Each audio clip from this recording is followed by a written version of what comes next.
নতুন দুটি সংস্কার কমিশন তাদের প্রতিবেদন জমা দিয়েছে। জনপ্রশাসন ও বিচার বিভাগ সংস্কার কমিশন প্রাদেশিক সরকার ব্যবস্থা চালুর পরামর্শ দিয়ে কমিশন প্রধান একটি কথা বলেছেন যে আমরা সরকারের কাছে প্রাদেশিক যদি 4টা প্রদেশ করার যে সুপারিশ তারা করেছেন, যদি 4টা প্রদেশ করা হয় তাহলে একদিকে এই সমস্যাগুলো যেমন দূর হবে, রাজনৈতিক দিক থেকেও একটা প্রভাব আসবে। কারণ একটি কেন্দ্রীয় সরকার একবার বসে গেলে সে পুরো দেশের নিয়ন্ত্রণ নিয়ে নেয়। প্রদেশ হলে তারা মনে করেন যে এটি আর সম্ভব হবে না।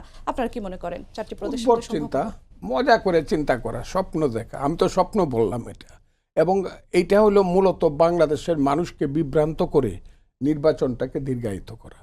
এইটাই তাদের পলিসি। এখন বাংলাদেশে যেটা শুরু হয়েছে, আমি বলছি দেশে কোনো সরকারের কোনো নিয়ন্ত্রণ নাই।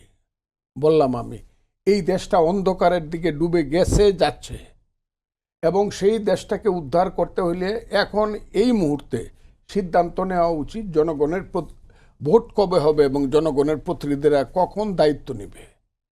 একমাত্র এটা সমাধান, আমি এটা বলছি না, কিন্তু প্রাথমিক সমাধান হিসেবে ট্রেনটাকে যদি ট্রেন লাইনে তুলতে হয় তাহলে জনগণের প্রতিনিধিদের হাতে দায়িত্ব দিতে হবে এবং জনগণ সিদ্ধান্ত নেবে কার কাছে দায়িত্ব দিবে।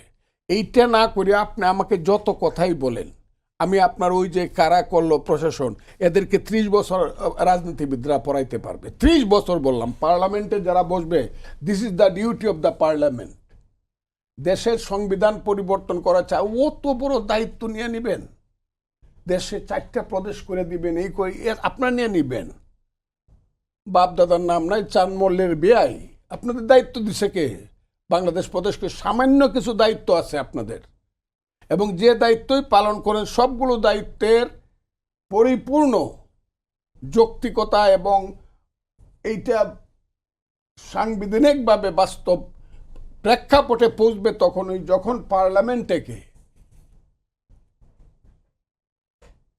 গ্রহণ করবে, এবং শুধু সিম্পল মেজরিটি নয়, according to the constitution 2/3 majority, এবং এটার উপর একটা গণভোট।